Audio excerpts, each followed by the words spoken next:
What if I told you the greatest pirate in history never set foot on a real ship? No sword fights, no buried treasure, just a pen, some paper, and a dream so big it changed manga forever. Eiichiro Oda isn't just a creator of One Piece, he's a storytelling beast, a world builder with galaxy brain level foresight, and a man who's been drawing pirates longer than some of us have been alive. But behind the success, there's obsession, burnout, health scars, love, weird SPS questions. Today we are diving into the full story of Eiichiro Oda, how he became the king of the manga, and why his work is going to echo for generations. And grab a seat on Sunny, we are setting sail.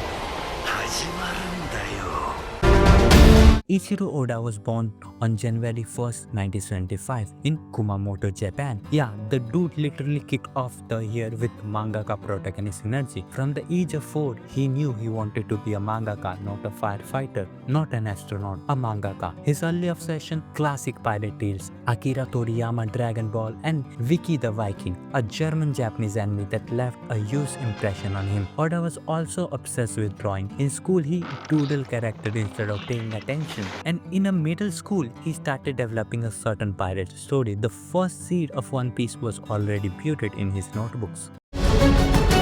Before One Piece was born, Oda had to go through the usual rites of passage, rejection, deadlines, and editor with red pains of doom. At age of 70, he submitted a one-shot called Wanted to Weekly Shonen Jump and actually won awards. That caught the attention of editors and landed him a spot as an assistant. He worked under big names like Nohibiro Watsuki, where he met other rising stars like Hiroyuki Takai from Shaman King and even Tite Kume from Bleach. During this time, Oda also created the original Romance Dawn one shot that the bones of One Piece were already there. Luffy, Shanks, the Hat.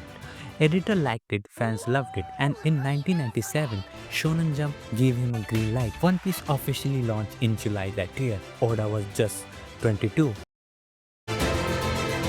The start was strong, but nobody expected what One Piece would become. With every arc, Oda expanded the worlds from East Blue to Grand Line to Skypiea, Enies Lobby, Marineford. It just kept getting bigger and fans kept following. Oda's strength was just cool fights or goofy powers. It was planting seeds. A tiny details from chapter 25 might explode in chapter 500.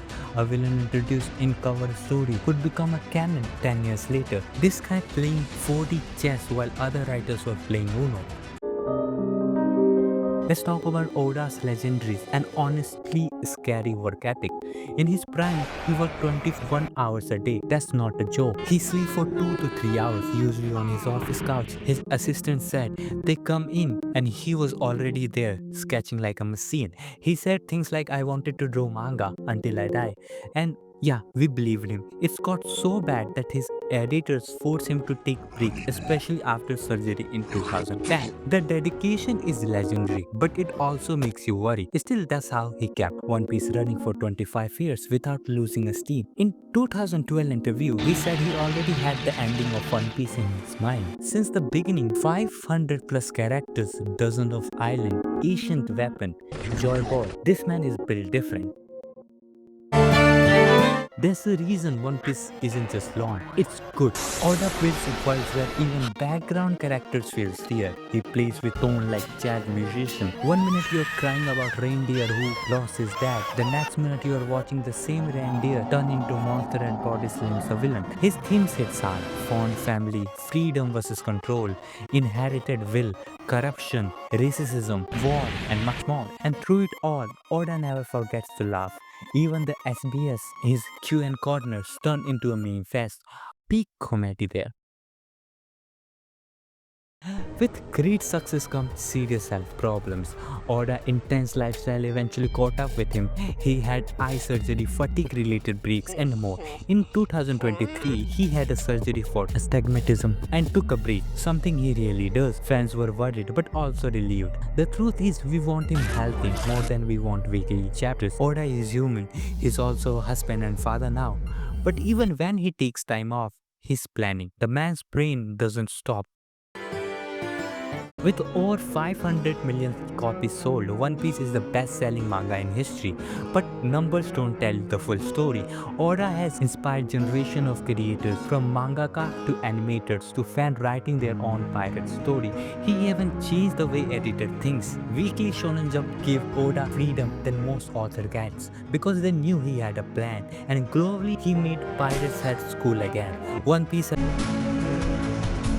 Oda has said we are now in the final saga of One Piece, not the final act, final saga. That means everything coming together, the world century Joy Boy, Emu, Shanks, One Piece itself, and the real question, what is the One Piece? Oda has confirmed it's a physical reward, not a friendship, not the journey. Whatever it is, it's a big enough to change the world. And with how carefully Oda builds this story, you must know the payoff will be worth it. Eiichiro Oda once said, "If I'm alive, I will draw One Piece to the end." He's not just creator, he's the force, a man who turned his childhood dream into the most epic story ever drawn. A storyteller who showed us that adventure is out there, you just have to set sail. And if you are chasing something big, something scary, something crazy, take some advice from Oda. Don't wait, don't overthink, just draw your own map and go.